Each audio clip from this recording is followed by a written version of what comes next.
और जब मैंने बालाकोट में कहा था हिंदुस्तान वालों, हमारे पास ऐसे मसाले हैं कि ना बिरला जी के मंदिर की घंटी बजेगी, ना हिंदुस्तान में घास उगेगा। जब तक आप ट्रेड ही नहीं करेंगे, हमारे 4 नेबर्स हैं, 3 के साथ दंगल हो रहे हैं और फिर भी लोग खुश नहीं है। और ये मकबूल टाइप वो कहते हैं कि जी वो एटम बम किस लिए बनाया था। आज दुनिया में किसी महाशक्ति की औकात भी नहीं है वो भारत से बढ़ जाए।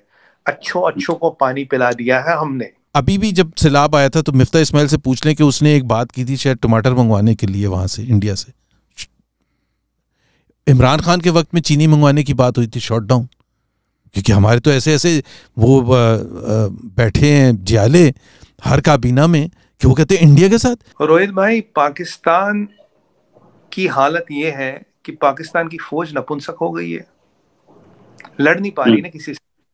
हमने पाकिस्तान का हाल कर दिया। आप देखिए, मैं मतलब कहने में मुझे हर्ज नहीं है, श्रीलंका को पैसा मिल गया, पाकिस्तान को नहीं मिला। ये कह रहे हैं कि आज पाकिस्तान में बांग्लादेश वाले हालात हैं। बांग्लादेश की बात कर रहे हैं कि उस तरह जिस तरह पाकिस्तान टूटा था, आज फिर पाकिस्तान टूट सकता है। अगर उल्टी एनालिसिस करते हैं। एनालिसिस ये है कि countries move on after decades of wars and everything. You sit down to think कि जी आपके अवाम के लिए, क्योंकि जो पॉलिसी मेकर्स हैं, जो हमारा लीड है, उनका कुछ नहीं जा रहा है इंडिया के साथ अगर दंगल रहेगा। किसी दिन मोदी जी ने डिसाइड कर लिया ना, दवाइयां नहीं भेजेंगे। $1.3 बिलियन की दवाइयां जाती, उस पर पाकिस्तान की ये बुढ़े बच्चे बीमार जिंदा है। अगर मोदी जी ने कल को ये डिसाइड कर लिया हम दवाइयां नहीं भेजेंगे। कभी किसी कश्मीरी से बात नहीं हुई है फेस टू फेस, तो are you proud Indian Kashmiri Muslim? Yes, I'm proud Indian Kashmiri Muslim. नमस्कार दोस्तों, आप सब जानते हो पाकिस्तान की इस वक्त की सिचुएशन, जहां पाकिस्तान के लोगों के पास खाने को अनाज नहीं है। और दोस्तों, इस मुश्किल की घड़ी को देख करके कुछ पाकिस्तान के समझदार नेता ये बात कर रहे हैं कि उन्हें भारत के साथ ट्रेड करना चाहिए और भारत के साथ अपने रिलेशंस को ठीक करना चाहिए, क्योंकि भारत दुनिया का सबसे फास्टेस्ट ग्रोइंग इकोनॉमी है और पाकिस्तान को काफी ज्यादा फायदा होगा भारत के साथ अपने रिलेशंस को ठीक करके। जहां दोस्तों पाकिस्तान में कुछ समझदार नेता है तो कुछ ऐसे जिहादी नेता है जैसे कि शेख रशीद, जो भारत के खिलाफ अपनी आवाम में जहर घोलने से कभी पीछे नहीं हटते हैं। रिसेंटली उन्होंने अपनी आवाम को खुश करने के लिए भारत को धमकाने लगे। उन्होंने भारत को अपने न्यूक्लियर बॉम्ब्स की धमकी दी और साथ में उन्होंने ये भी कहा कि वे भूखे रह लेंगे बट अपनी न्यूक्लियर बम से समझौता नहीं करेंगे। हालांकि अभी भी पाकिस्तान की हालत भूखे नंगे वाली है और पाकिस्तान ऐसा ही रहा तो कुछ ही दिनों में पाकिस्तान का नामो निशान भी मिट जाएगा। तो चलिए दोस्तों, इसी पर आगे पाकिस्तानी मीडिया का रिएक्शन देखते हैं। पाकिस्तान का एक बहुत बड़ा प्रॉब्लम है, अगर आप मलेशिया से कंपेयर करें, जिन कंट्रीज को हम कहते हैं ना उन्होंने तरक्की की है, अगर हम सिंगापुर से करें, इवन बांग्लादेश से करें, एक बेसिक बड़ा डिफरेंस है। They have lived at peace within and at peace with their neighbors. This is a starting point. Trade is, जब तक आप ट्रेड ही नहीं करेंगे, हमारे 4 नेबर्स हैं, 3 के साथ दंगल हो रहे हैं और फिर भी लोग खुश नहीं है। और ये मकबूल टाइप वो कहते हैं कि जी वो एटम बम किस लिए बनाया था। तो आप मुझे ये बताएं कि आप अभी भी जब सैलाब आया था तो मिफ्ता इस्माइल से पूछ लें कि उसने एक बात की थी शायद टमाटर मंगवाने के लिए वहां से, इंडिया से। इमरान खान के वक्त में चीनी मंगवाने की बात हुई थी, शॉट डाउन। क्योंकि हमारे तो ऐसे ऐसे वो बैठे हैं जियाले हर काबीना में कि वो कहते हैं इंडिया के साथ।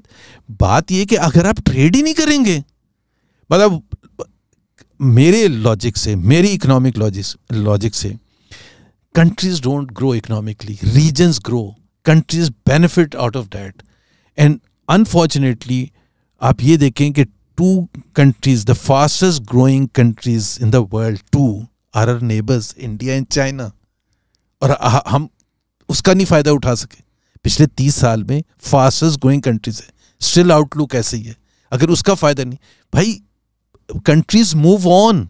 हिस्ट्री में जो स्ट्रक रहती हैं वो आगे नहीं जा सकती हैं। ये आप किसी की एग्जांपल, हमारे यहाँ सारे बैठ के एग्जांपल दे रहे होते हैं जर्मनी की, सारे बैठ के जापान की एग्जांपल, भाई दे चेंज कंप्लीटली। एनालिसिस ये है कि countries move on after decades of wars and everything. You sit down to think कि जी आपके अवाम के लिए, क्योंकि जो पॉलिसी मेकर्स हैं, जो हमारा लीड है, उनका कुछ नहीं जा रहा इंडिया के साथ अगर दंगल रहेगा, उनका कुछ नहीं जा रहा अफगानिस्तान के साथ या ईरान के साथ आपका दंगल जाएगा। जिनको बेनिफिट होना है उनसे तो पूछे जाके भाई आप क्या चाहते हैं इंडिया के साथ हमारी रिलेशनशिप ट्रेड कैसे। मैं ये नहीं कह रहा कि Modi is a problem, is not a problem, but countries have to find ways. जब आप फाइनेंस मिनिस्टर को ये कहते हैं कि आपके ये ऑब्जेक्टिव्स हैं, ग्रोथ लानी है, फिस्कल डेफिसिट कम करना है, करंट अकाउंट डेफिसिट कम करना है, इन्फ्लेशन कम करना है, टैक्स कलेक्शन ज्यादा करनी है, यही होते हैं ना, और उसको इवेल्युएट करते हैं। तो फॉरेन मिनिस्टर को किस चीज पर इवेल्युएट करते हैं कि उसने कितनी सख्त तकरीर की है, वाह वाह वाह वाह जी, कि रिलेशनशिप और खराब हो गई है। कोई ये नहीं पूछता कि भाई जब आप आए थे आपने क्या किया रीजनल पीस के लिए। कोई क्वेश्चन कोई पूछता है कि रीजनल पीस के लिए क्यों नहीं किया, why, what was the attempt, what was the, कोई बैकडोर चैनल्स आपने स्टार्ट किए यूज करने के लिए। I mean we have to reinvent ourselves. इसमें इवन जब मोदी आए नवाज शरीफ से मिलने, डिप्लोमेटिक विक्ट्री थी, बट पूरे ऑपोजिशन ने मोदी का यार गद्दार किया उसको। So should PMLN not show maturity and learn the lesson कि यार ये गलत हुआ था।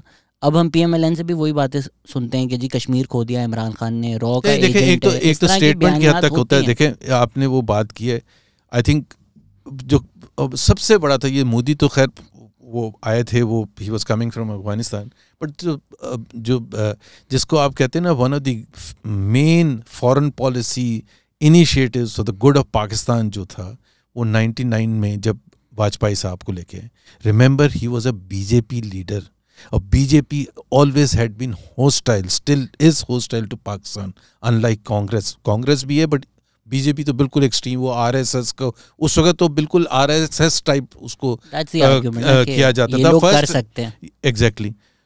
उसका प्राइम मिनिस्टर को आप एक बस यात्रा के थ्रू लाहौर लेके हैं, and prime minister Vajpayee goes to Minar Pakistan which is a symbol for Pakistan, creation of Pakistan, और वहां जाके वो लिखें जो पाकिस्तानी सुनना चाहते थे कि हम अपने दिलो जान से पाकिस्तान के वजूद को एक्सेप्ट करते हैं और हम ख्वाहिश है हमारी कि पाकिस्तान तरक्की करे और ग्रो करे। उसके बाद आपने कारगिल कर दिया और लाहौर पीस अकाउंट हुआ, और उसके बाद कारगिल किया गया, और rightly so Vajpayee and the Indians were snubbed कि भाई एक उसने पॉलिटिकल रिस्क लिया, इतना बड़ा पॉलिटिकल रिस्क लिया कि जी वो BJP के prime minister, by the way उनके इलेक्शंस होने वाले थे, अभी उनके इलेक्शन जब होने वाले तो पता चला कारगिल पर चढ़ाई हो गई है, तो वो तो मुड़ के कह रहे भाई आपने तो मुझे मरवा दिया total. So he would be ready to do anything, अगर बॉम्ब भी कराना पड़े पाकिस्तान पर, टू रिस्टोर हिज क्रेडिबिलिटी कि जी मैंने। लाहौर पीस अकॉर्ड साइन हुआ था 99 फरवरी में, 6 साल के बाद इस्लामाबाद पीस अकॉर्ड उसी प्राइम मिनिस्टर वाजपेयी के साथ साइन किया जनरल मुशर्रफ ने। लव्स पर लव्स सेम है except for one thing. In 2005 document, peace accord, Pakistan conceded for the first time that Pakistan will no longer allow its territory to be used for cross-border terrorism. Lahore peace accord में कहने का मतलब ये आपने 6 साल से आया कर दी, प्राइम मिनिस्टर को भून के रख दिया, उसको नौकरी से निकाल दिया, PMLN का रगड़ा लगा दिया, मिलिट्री इंटरवेंशन कर लिया, बिकॉज जनरल मुशर्रफ के पास तो बड़ा इजी चॉइस थी। अगर आप उस वक्त की हिस्ट्री पढ़ें, नसीम सहरा की भी बुक एक बड़ी अच्छी है, कि उनके पास तो अगर कश्मीर पर कब्जा हो जाए तो बाहर नहीं आ रहे, और अगर नहीं होगा तो हम कू कर देंगे। जब मैंने बालाकोट में कहा था हिंदुस्तान वालों हमारे पास ऐसे मसाले हैं कि ना बिरला जी के मंदिर की घंटी बजेगी, ना हिंदुस्तान में घास उगेगा। हम कश्मीर की आजादी के साथ हैं, साम्राज्य के खिलाफ हैं, और सारी दुनिया में ये ऐलान करना चाहते हैं कि हम भूखे रह लेंगे, हम नंगे रह लेंगे, हम नंगे पांव फिर लेंगे, पर अपने इसहाक डार साहब, मैं आपको साहब कह के बुला रहा हूं क्योंकि आप भागने के बड़े माहिर हैं।